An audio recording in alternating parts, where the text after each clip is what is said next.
Amakuru yacu reka tuyakomereze mu karere ka Nyamasheke. Umusore w'imyaka 18 akurikiranyweho gusambanya umwana w'imyaka 4 kuri sitasiyo ya RIB ya Macuba mu karere ka Nyamasheke. Fungiye Niyonsinzi Fabrice w'imyaka 18 mu mudugudu wa Gitwe, akagari ka Gitwe, umurenge wa Karambi mu karere ka Nyamasheke. Akurikiranyweho gusambanya umwana w'imyaka 4. Ibyo byabaye ubwo Hakizimana Vestina, nyina w'uwo mwana, yagiye kurema isoko nimugoroba asiga abana be bonyine mu rugo, nyuma baza kujya mu baturanyi mu rugo rwo kwa Niyonsinzi wari wenyine mu rugo iwabo. Ikaze kuri Kidasamura Movie, ukanda subscribe kana kunzugira kugira ngo uzajye ubasha kubona amakuru yacu mwese dukomeza kugenda tugukorera. Haje kugwa imvura arabaryamisha uwo mukobwa na musaza we mu gihe basinziriye, aterura wa mwana w'umukobwa mujyana mu kindi cyumba aramusambanyiriza.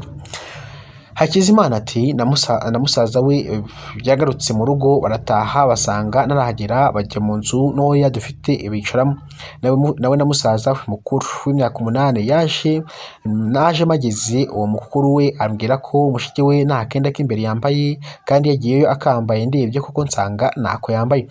Arakomeza ati namubajije aho yagashize, ambwira ko umusore yamujyanye mu cyumba cyiwe akamwambura, amujya hejuru amukorera ibintu atazi, arangije aramubwira ngo batahe aragasigarana.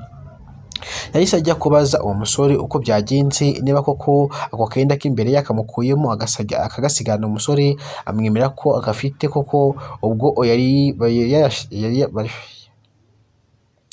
bashize mu cyumba baryamyemyo, yarebye asanga uyu mwana inozi zamuriye ariko zitariye musaza we, akamujyana mu cyumba cye akakamwambura ngo zidakomeza kumurya.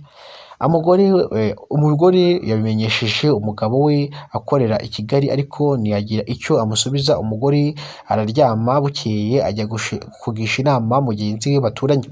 Mugenzi we yamugira inama yo kubibwira ubuyobozi kugira ngo babibwire umunyamabanga nshingwabikorwa w'akagari. Kasanga n'uwo musore ku biro by'akagari yaje kwicara, yasanze ari umusore ku biro by'akagari yaje kwicara bisanzwe kuko bahaturanye na gitifu bahaturiye, ndetse gitifu aramuhamagaza arinjira. Hakizimana arakomeza ati imbere ya gitifu w'akagari umusore yabanje guhakana ibyo kunsambanyiriza umwana, agezeho arabyemera, atangira kunsaba imbabazi ngo nimubabarire ntago azongera. Mvuge ko ku buzima bw'umwana wanjye ntakina mu mikino, najya nyine iyo mikino yo kumubabarira gutyo. Gusa nibwo yahise atabwa muri yombi ajyanwa kuri sitasiyo ya RIB ya Macuba. Yongera ati bambwiye kujyana umwana mu Isango One Stop Center mu bitaro bya Kibogora, ndamujyana baramusuzuma bampa imiti, ubu niyo ari kunywa. Avuga ko ahanganye n'ikibazo cy'abaturanyi bagenda bamuvumagura mu nzira yose yanyuzemo. Avuga ko yagombaga kubiceceka nafungisha umwana w'umuturanyi. Ati rwose nta mutekano mfite kuko abaturanyi genda bamvumagura, ngo nagombaga gukingira umusore ikibaba nkamuhishira, bikarangirwa mu miryango, cyane cyane ko yasabaga imbabazi. Bamwe bakamamagara bambwira ngo nakoze ibitari byo kumufungisha, nkabona nari kubiceceka umwana wanjye yangijwe.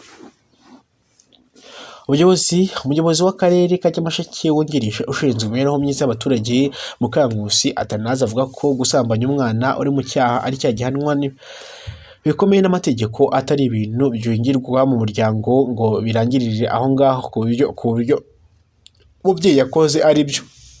Ati birababaje cyane kubona umusore w'imyaka 18 asambanya umwana w'imyaka 4. Abaturanyi nk'aho baharaniye uburenganzira bw'umwana bagaca intege nyina ngo yakoze amakosa yagombaga kumubabarira kubiceceka.